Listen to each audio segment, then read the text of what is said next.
प्रधानमंत्री नरेंद्र मोदी ने कर्नाटक में चुनाव प्रचार करने के लिए पहुंचे। आज यहां उनकी 4 रैली है। सबसे पहले वो बेलगावी में उन्होंने एक जनसभा को संबोधित किया और इस दौरान उन्होंने कहा कि कर्नाटक के सभी वोटर का अभिनंदन। कर्नाटक में जहां जहां गया सिर्फ एक स्वर सुनाई देता है, फिर एक बार मोदी सरकार। उन्होंने अपने संबोधन में आगे कहा कि ईवीएम के बहाने कांग्रेस ने भारत के लोकतंत्र को बदनाम करने की कोशिश की। 10 साल में भारत और शक्तिशाली हुआ। भारत की पहचान लोकतंत्र के मां के रूप में होने लगी है। 25 करोड़ लोग गरीब से बाहर निकले हैं और भारत जब आगे बढ़ता है तो हर भारतवासी को गर्व होता है। कांग्रेस देशहित से इतनी दूर हो चुकी है कि परिवार हित में इतना खो चुकी है कि देश की तरक्की अच्छी नहीं लगती। भारत की हर सफलता पर कांग्रेस को शर्म आने लगी है। पीएम मोदी ने आगे कहा कि कांग्रेस के शहजादे पाप को आगे बढ़ा रहे हैं। उनका राजपूतों पर जो बयान दिया वो सबने सुना। कांग्रेस के शहजादे ने छत्रपति शिवराज चिन्नम्मा महारानी जैसे महान लोगों का अपमान किया, जिनकी देशभक्ति आज भी हमें प्रेरित करती है। ये सोच समझकर तुष्टीकरण की राजनीति के लिए दिया गया बयान है। राजा महाराज को तो बुरा कह ही दिया, लेकिन बादशाहों सुल्तान के अत्याचारों पर शहजादे के मुंह पर ताला लग जाता है।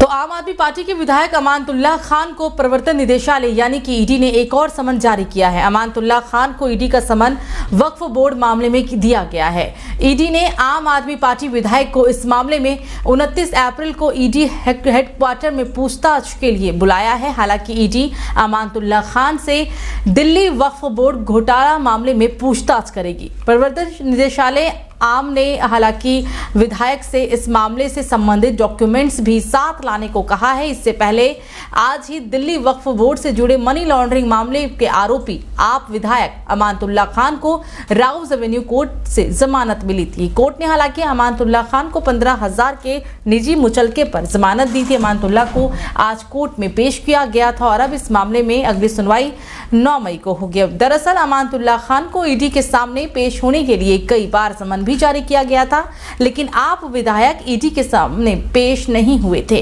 और इसके बाद सुप्रीम कोर्ट ने उन्हें ईडी के सामने पेश होने का आदेश दिया था। फिर अमानतुल्लाह ईडी के सामने पेश हुए। हालांकि बाद में राउज एवेन्यू कोर्ट की तरफ से अमानतुल्लाह के एक समन पर जांच एजेंसी के सामने पेश हुए, जबकि ईडी ने उन्हें पेश होने के लिए कई बार समन भी भेजा था। कोर्ट के इसी आदेश का पालन करते हुए अमानतुल्लाह राउज एवेन्यू कोर्ट में पेश हुए और पेशी के बाद कोर्ट ने उन्हें जमानत दे दी।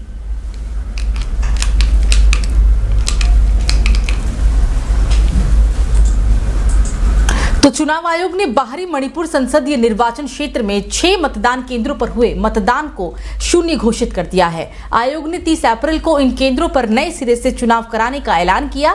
एक आधिकारिक बयान में कहा गया कि चुनाव आयोग ने लोक प्रतिनिधित्व अधिनियम 1951 की धारा 58A के तहत निर्देश दिया है कि 26 अप्रैल को सूचीबद्ध 6 मतदान केंद्रों के मतदान को शून्य घोषित किया जाए और इन मतदान केंद्रों पर 30 अप्रैल को सुबह 7 बजे से शाम के 4 बजे तक नए सिरे से मतदान भी कराया जाए। मुख्य चुनाव अधिकारी प्रदीप कुमार झा ने इन केंद्रों के मतदाताओं से अपील की कि वो बड़ी संख्या में अपने मताधिकार का इस्तेमाल करने के लिए घर से बाहर निकले। हालांकि इससे पहले 19 अप्रैल को भी पहले चरण के मतदान के दौरान हिंसा की कई घटनाएं हुई थी, जिसके बाद 22 अप्रैल को आंतरिक मणिपुर निर्वाचन क्षेत्र के 11 मतदान केंद्रों पर फिर से मतदान कराया गया था। अगले चरण का मतदान 7 मई को होगा। हालांकि नतीजे 4 जून को घोषित होंगे।